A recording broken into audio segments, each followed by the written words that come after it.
আমার একটা কথা নিয়ে খুব বেশি মারামারি, যদি কোনো মেয়েকে দেখে মানসিক শান্তি পাও। হ্যাঁ আচ্ছা দেখেন আমার সমস্যা কি, দেখেন আমি এই পুরো লেকচারটা দিয়েছিলাম বিয়ে কেন্দ্রিক, স্বামী স্ত্রী কেন্দ্রিক, বাট মাত্র 30 সেকেন্ডের ক্লিপ ভাইরাল হয়েছে কেমন যে আমি এটা বয়ফ্রেন্ড গার্লফ্রেন্ড নিয়ে কথা বলেছি। বাট না, আমি বলেছি যদি কোনো মেয়েকে বিয়ের পরে তুমি তোমার স্ত্রীকে যদি মানসিক শান্তি খুঁজে পাও দেখার পরে, তাহলে এটা তোমার জন্য এনাফ। ওয়ামিন আয়াতি আন খালাকালাকুম মিন আনফুসিকুম আজওয়াজাল লিতাসকুনু ইলাইহা, 21 নম্বর পারা সূরাতুর রুমে আল্লাহ তাআলা বলছেন বিয়ের উদ্দেশ্য হচ্ছে মোট 3টা।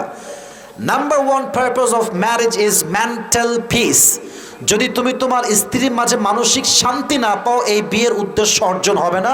I was talking about on this matter, আমি এইটা বলছিলাম। এখন পুরো 15 মিনিটের বক্তব্যকে কাটছাট করে যেইটা ছাড়লে মারামারি হবে, ট্রল হবে, ওইটা ভাইরাল হয়েছে।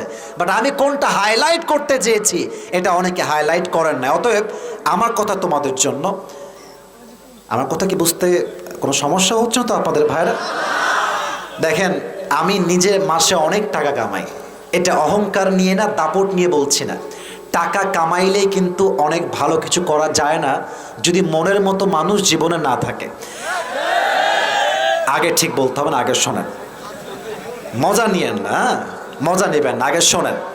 আমার কথা হচ্ছে বেতন যদি আমার 10,000 হয়, আমার বেতন যদি মাত্র 10,000 হয়, আমার কথা হচ্ছে আমি যদি একজন সঠিক জীবন সঙ্গিনী খুঁজে পাই, কবে আমার 1 লাখ বেতন হবে, কবে আমার ঢাকায় ফ্ল্যাট হবে, কবে আমার সরকারি চাকরি হবে, এটা আমি ভাববো না। আমার কথা একটা, টাকা বাস ইনকাম হচ্ছে, আমি এখনই এই মুহূর্তে বিয়ে করব, ঠিক কিনা বলেন?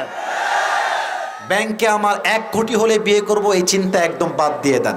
আল্লাহ প্রত্যেকটা যুবককে এই কথাগুলো মানা বোঝা এবং আমল করার তৌফিক দান করুন। সকলেই পড়া আমিন।